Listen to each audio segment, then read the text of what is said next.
Mga taga-Filipos, unang kabanata. Si Pablo at si Timoteo na mga alipin ni Kristo Jesus, sa lahat ng mga banal kay Kristo Jesus na nangasa Filipos, pati ng mga obispo at ng mga diakono. Sumainyo nawa ang biyaya at kapayapaang mula sa Diyos na ating Ama at sa Panginoong Hesukristo. Ako'y nagpapasalamat sa aking Diyos sa tuwing kayo'y aking naaalaala, na parating sa bawat daing ko ay masayang nananaing ako na patungkol sa inyong lahat.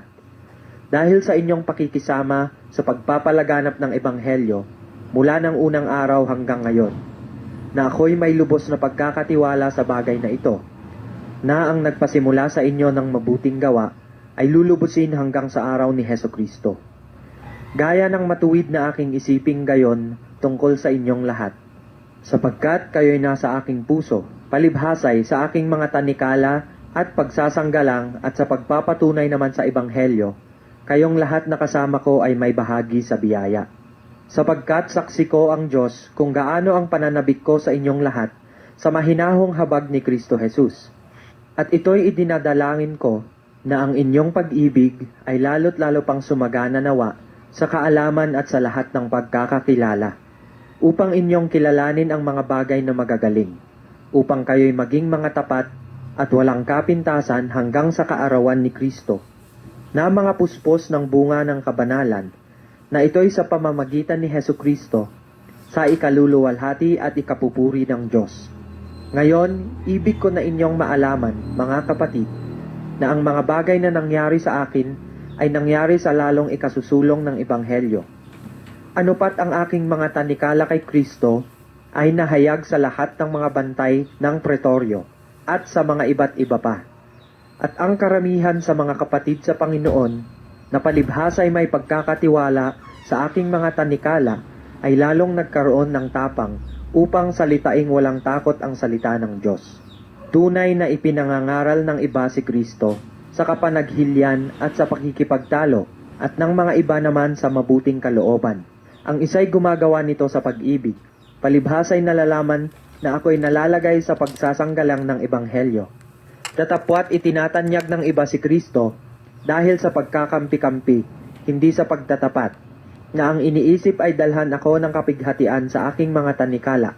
Ano nga, gayon man sa lahat ng paraan, maging sa pagdadahilan o sa katotohanan, ay itinatanyag si Kristo. At sa ganito'y nagagalak ako, oo, at ako'y magagalak, sapagkat nalalaman ko na ang kahihinatnan nito'y sa aking ikaliligtas, sa pamamagitan ng inyong pananaing at kapuspusan ng Espiritu ni Kristo. Ayon sa aking maningas na paghihintay at pag-asa, na sa anumay hindi ako mapapahiya, kundi sa buong katapangan, na gaya ng dati, gayon din naman ngayon, ay dadakilain si Kristo sa aking katawan, maging sa pamamagitan ng kabuhayan o sa pamamagitan ng kamatayan. Sapagkat sa ganang akin, ang mabuhay ay si Kristo at ang mamatay ay pakinabang. Ngunit kung ang mabuhay sa laman ay siya kong palad, ito'y magiging mabungang pagpapagal. Naiwan ko nga kung ano ang aking pipiliin, sapagkat ako'y nagigipit sa magkabila. Akong may nasang umalis at sumakay Kristo, sapagkat ito'y lalong mabuti. Gayunmay ang manatili sa laman ay siyang lalong kinakailangan dahil sa inyo. At sa pagkakatiwalang ito, ay aking nalalaman na ako'y mananatili, oo, at mananatili ako na kasama ninyong lahat sa ikasusulong ninyo at ikagagalak sa pananampalataya, upang managana ang inyong pagmamapuri kay Kristo Jesus sa akin sa pamamagitan ng aking pagharap na muli sa inyo.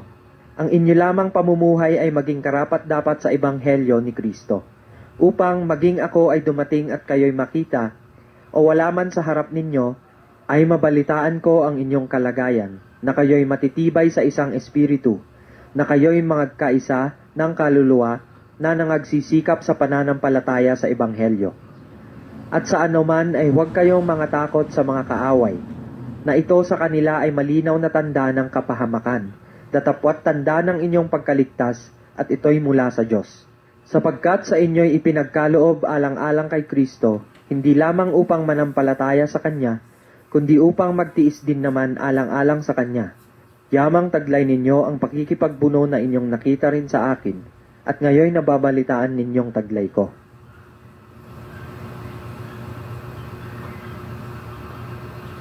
Ikalawang kabanata.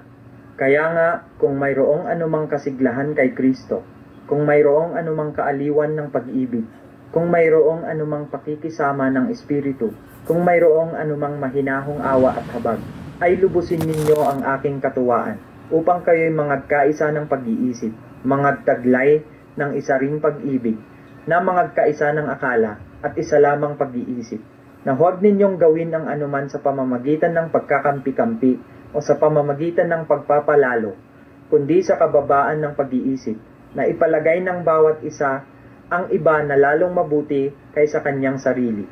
Huwag tingnan ng bawat isa sa inyo ang sa kanyang sarili, kundi ang bawat isa naman ay sa iba't iba. Mangagkaroon kayo sa inyo ng pag-iisip na ito'y na kay Kristo Jesus din naman, na siya, bagamat nasa anyong Diyos, ay hindi niya inaring isang bagay na nararapat panangnan ang pagkapantay niya sa Diyos, kundi bagkos hinubad niya ito at naganyong alipin na nakitulad sa mga tao at palibhasay na sumpungan sa anyong tao, siya'y nagpakababa sa kanyang sarili na nagmasunurin hanggang sa kamatayan, oo, sa kamatayan sa krus. Kaya siya naman ay pinakadakila ng Diyos at siya'y binigyan ng pangalang lalo sa lahat ng pangalan, upang sa pangalan ni Jesus ay iluhod ang lahat ng tuhod, nang nanga sa langit, at nang nanga sa ibabaw ng lupa, at nang nanga sa ilalim ng lupa, at upang ipahayag ng lahat ng mga dila na si Hesukristo ay Panginoon sa ikaluluwalhati ng Diyos Ama. Kaya nga, mga minamahal ko, kung paano ang inyong laging pagsunod na hindi lamang sa harapan ko, kundi bagkus pa ngayong ako'y wala, ay lubusin ninyo ang gawain ng inyong sariling pagkaligtas na may takot at panginginig, sapagkat Diyos ang gumagawa sa inyo maging sa pagnanasa at sa paggawa, ayon sa kanyang mabuting kalooban. Gawin ninyo ang lahat ng mga bagay na walang mga bulong-bulong at pagtatalo, upang kayo'y maging walang sala at walang malay, mga anak ng Diyos na walang dungis sa gitna ng isang lahing liko at masama, na sa gitna nila'y lumiliwanag kayong tulad sa mga ilaw sa sanglibutan, na nagpapahayag ng salita ng kabuhayan, upang may ipagkapuri ako sa kaarawan ni Kristo, na hindi ako tumakbo ng walang kabuluhan, ni nagpagal man ng walang kabuluhan. Oo, kahit ako'y maging hain sa paghahandog at paglilingkod ng inyong pananampalataya, ako'y nakikipagkatuwa at nakikigalak sa inyong lahat. At sa ganyan ding paraang, kayo'y nakikipagkatuwa naman at nakikigalak sa akin. Datapwat inaasahan ko sa Panginoong Hesus na suguing madali sa inyo si Timoteo, upang ako naman ay mapanatag, pagkaalam ko ng inyong kalagayan, sapagkat walang taong katulad ko ang pag-iisip na magmamalasakit na totoo sa inyong kalagayan, sapagkat pinagsisikapan nilang lahat ang sa kanilang sarili, hindi ang mga bagay ni Hesukristo.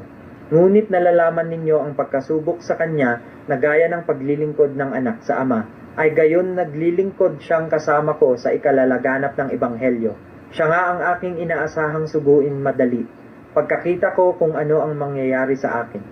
Datapwat umaasa ako sa Panginoon, na diya'y makakarating din naman akong madali. Ngunit inakala kong kailangang suguin sa inyo si Epaprodito, na aking kapatid at kamanggagawa, at kapwa-kawal at inyong sinugo at katiwala sa aking kailangan. Yamang siya'y nananabik sa inyong lahat, at totoong siya'y namanglaw, sapagkat inyong nabalitaan na siya'y may sakit. Katotohanan ngang nagkasakit siya na malapit na sa kamatayan, ngunit kinahabagan siya ng Diyos, at hindi lamang siya kundi pati ako, upang ako'y huwag magkaroon ng sapin-saping kalumbayan. Siya nga'y sinugo kong may malaking pagpipilit upang pagkakitang muli ninyo sa Kanya, kayo'y mga galak at ako'y mabawasan ng kalumbayan. Tanggapin nga ninyo siya sa Panginoon ng buong galak at ang gayon ay papurihan ninyo, sapagkat dahil sa pagpapagal kay Kristo ay nalapit siya sa kamatayan, na isinasapanganib ang kanyang buhay upang punan ang kakulangan sa inyong paglilingkod sa akin.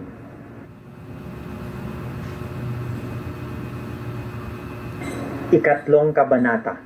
Sa katapus-tapusan, mga kapatid ko, mga galak kayo sa Panginoon. Ang hindi pagsulat ko nga sa inyo ng mga gayon ding bagay, sa akin ay tunay na hindi nakangangalay, ngunit sa inyo'y katiwasayan.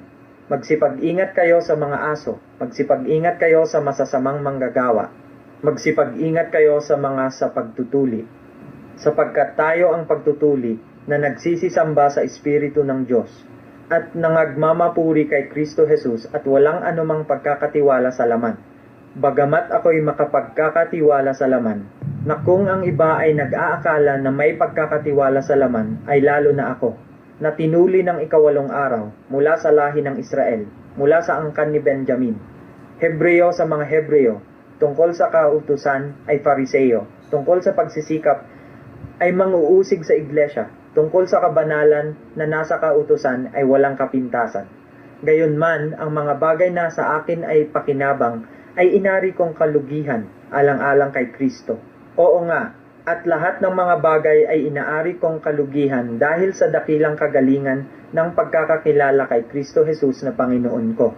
Naalang-alang sa Kanya'y tiniis ko ang kalugihan ng lahat ng mga bagay at inari kong sukal lamang upang tamuhin ko si Kristo.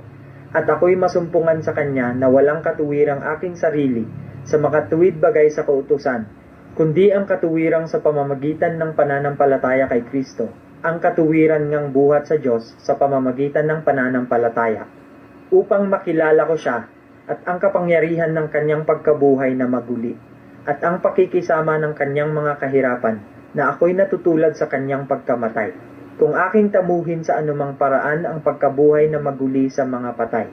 Hindi sa ako'y nagtamo na, o ako'y nalubos na, kundi nagpapatuloy ako, baka sakaling maabot ko yaong ikinaaabot naman sa akin ni Kristo Jesus. Mga kapatid, hindi ko pa inaaring inabot.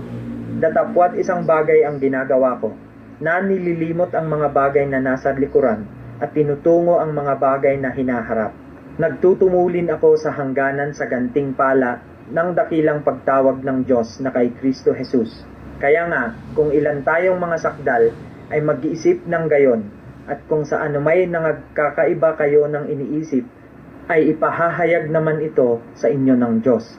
Lamang ay magsilakad tayo ayon sa gayon ding ayos na ating inabot na. Mga kapatid, kayo'y mga kaisang tumulad sa akin. At tandaan ninyo ang mga nagsisilakad ng gayon, ayon sa halimbawang nakikita ninyo sa akin.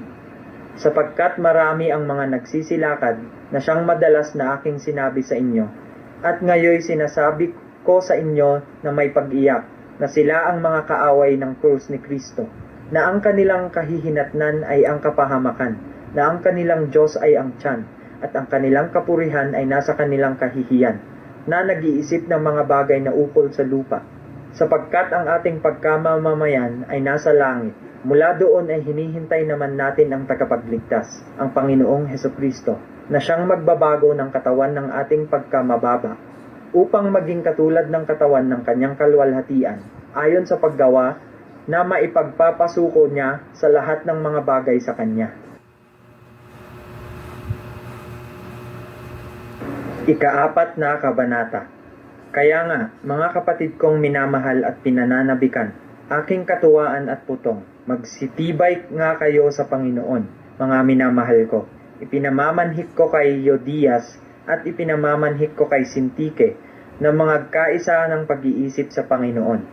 Oo, ipinamamanhik ko rin naman sa iyo, tapat na kasama sa pagtulong, na iyong tulungan ang mga babaeng ito, sapagkat sila ay nangagpagal na kasama ko sa Ebanghelyo, at kasama rin naman ni Clemente at ng ibang aking mga kamanggagawa, na ang kanilang pangalan ay nanga sa aklat ng buhay.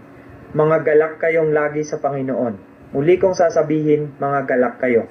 Makilala nawa ang inyong kahinhinan ng lahat ng mga tao. Ang Panginoon ay malapit na. Huwag kayong mga balisa sa anumang bagay, kundi sa lahat ng mga bagay sa pamamagitan ng panalangin at daing na may pagpapasalamat ay ipakilala ninyo ang inyong mga kahilingan sa Diyos. At ang kapayapaan ng Diyos na di masayod ng pag-iisip ay mag-iingat ng inyong mga puso at ng inyong mga pag-iisip kay Kristo Jesus. Katapos-tapusan, mga kapatid, anumang bagay na katotohanan, anumang bagay na kagalang-galang, anumang bagay na matuwid, anumang bagay na malinis, anumang bagay na kaibig-ibig, anumang bagay na mabuting ulat, kung may anumang kagalingan, at kung may anumang kapurihan, ay isipin ninyo ang mga bagay na ito. Ang mga bagay na inyong natutuhan at tinanggap at narinig at nakita sa akin, ang mga bagay na ito ay gawin ninyo, at ang Diyos ng kapayapaan ay sa inyo. Datapwat ako'y totoong nagagalak sa Panginoon, na ngayon sa kahuli-hulihan ay inyong binuhay ang inyong pagmamalasakit sa akin, na dito'y katotohanang nagkaroon kayo ng malasakit. Ngunit kayo'y nagkulang ng mabuting pagkakataon. Hindi sa sinasabi ko ang tungkol sa kailangan, sapagkat aking natutuhan ang masiyahan sa anumang kalagayang aking kinaroroonan. Marunong akong magpakababa, at marunong naman akong magpakasagana. Sa bawat bagay at sa lahat ng bagay ay natutuhan ko ang lihim maging sa kabusugan at maging sa kagutuman at maging sa kasaganaan at maging sa kasalatan. Lahat ng mga bagay ay aking magagawa doon sa nagpapalakas sa akin. Gayunman ay mabuti ang inyong ginawa na kayo'y nakiramay sa aking kapighatian. At kayo mga taga-Filipos, nalalaman naman ninyo na nang pasimulan ang ebanghelyo, nang ako'y umalis sa Macedonia, alinmang iglesia ay walang nakipagkaisa sa akin sa pagkakaloob at pagtanggap, kundi kayo lamang. Sapagkat sa Thessalonica ay nagpadala kayong minsan at muli para sa aking kailangan. Hindi sa ako'y naghahanap ng kaloob, kundi hinahanap ko ang bunga na dumadami sa ganang inyo. Datapwat mayroon ako ng lahat ng bagay at sumasagana. Ako'y busog, palibhasa'y tumanggap kay Epaprodito ng mga bagay na galing sa inyo, na isang samyo ng masarap na amoy, isang handog na kaaya-aya, na lubhang nakalulugod sa Diyos. At pupunan ng aking Diyos ang bawat kailangan ninyo ayon sa kanyang mga kayamanan sa kaluwalhatian kay Kristo Jesus. Ngayon naway sumaating Diyos at Ama ang kaluwalhatian magpakailanman, siya nawa. Batiin ninyo ang bawat banal kay Kristo Jesus. Binabati kayo ng mga kapatid na kasama ko. Binabati kayo ng lahat ng mga banal, lalong-lalo na ng mga kasangbahay ni Cesar. Ang biyaya ng Panginoong Hesukristo ay sumainyo nawang Espiritu.